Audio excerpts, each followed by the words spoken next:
Assalamualaikum warahmatullahi wabarakatuh. Perkenalkan, nama saya Rizky Rivaldi dari semester 5 Teknologi Benih. Berikut beberapa pertanyaan yang disampaikan oleh teman saya Yasinta terkait mata kuliah pengantar kewirausahaan. Yang pertama, di suatu daerah pegunungan yang asri terdapat komoditas hortikultura yang menjanjikan dan Anda merupakan usahawan muda pertanian yang tumbuh akibat adanya peluang khusus di sekitar Anda. Apakah tahapan yang harus Anda lakukan dalam pembangunan dan pengembangan usaha tersebut? 2. Jika Anda termasuk dalam tenaga pendidik, upaya apa yang akan Anda lakukan dalam menumbuhkan minat usaha pemuda dan memberdayakan masyarakat di sekitar Anda?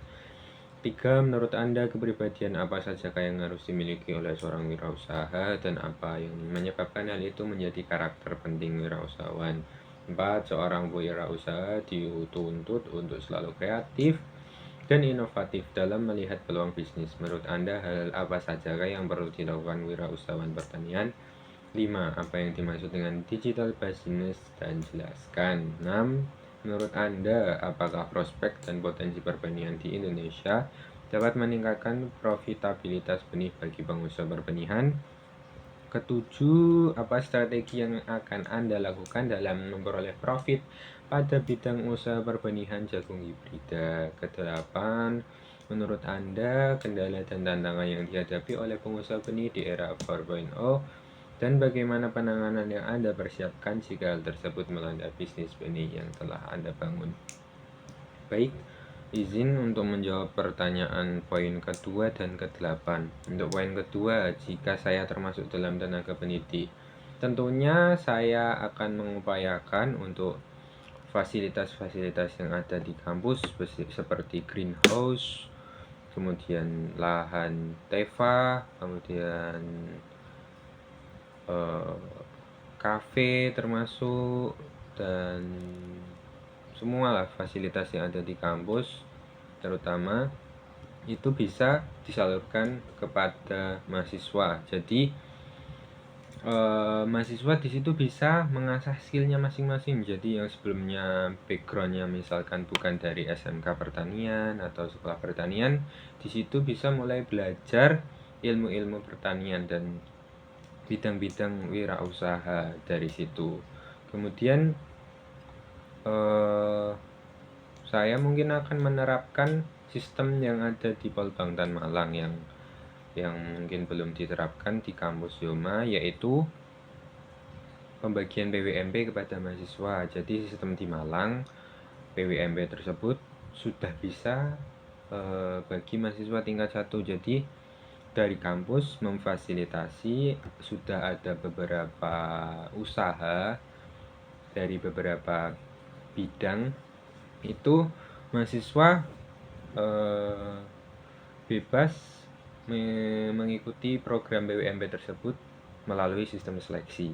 Jadi sudah ada bidang usahanya, tinggal seleksi dan jika kemudian nanti lolos, semua dipasrahkan kepada mahasiswa tersebut. Jadi mulai dari pengelolaan uang, SPJ, LPJ, dan lain-lain, semuanya dibebankan kepada mahasiswa. Jadi mahasiswa merasakan langsung bagaimana menjadi wirausahawan. Bukan hanya tahu secara teori saja, tapi saya rasa praktik lebih menumbuhkan minat. Dan dari fasilitas yang ada di kampus itu kita salurkan kepada mahasiswa. Nah, dengan itulah salah satu cara memberdayakan mahasiswa yang ada, memberdayakan tetapi tetap memberikan benefit pada mahasiswa tersebut. Kemudian poin ke-8, kendala dan tantangan yang dihadapi oleh pengusaha benih di era 4.0 dan bagaimana penanganan. Berdasarkan referensi yang saya dapat dari beberapa jurnal di internet, era 4.0 tidak memberikan dampak yang signifikan di bidang pertanian, maksudnya dampak yang negatif. Mungkin dampaknya hanya pergantian tenaga kerja dari yang sebelumnya tenaga kerja manusia digantikan oleh teknologi. Nah, Kemudian apa sih penanganan yang dilakukan? Nah, penanganan yang dilakukan mempersiapkan modal yang lebih banyak karena pergantian dari tenaga kerja manusia ke teknologi tentunya membutuhkan modal yang tidak sedikit. Kemudian beberapa tantangan yang ada yaitu di era 4.0 tentunya benih-benih yang kita produksi harus lebih canggih dari era-era sebelumnya. Jadi itu juga tantangan dari perusahaan saya untuk bisa lebih merekrut orang-orang ahli di bidang riset dan development untuk kemudian dapat menghasilkan benih unggul yang bermutu melalui rekayasa genetik ataupun itu kultur jaringan.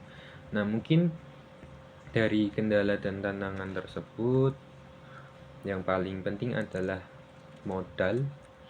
Kemudian kita bisa merekrut tenaga ahli atau bekerja sama dengan beberapa lembaga-lembaga yang ada seperti badan balai pengkajian benih atau apa yang tersebut bisa menguntungkan bagi perusahaan kita ke depannya. Mungkin hanya itu yang dapat saya sampaikan, kurang lebihnya saya mohon maaf. Wassalamualaikum warahmatullahi wabarakatuh.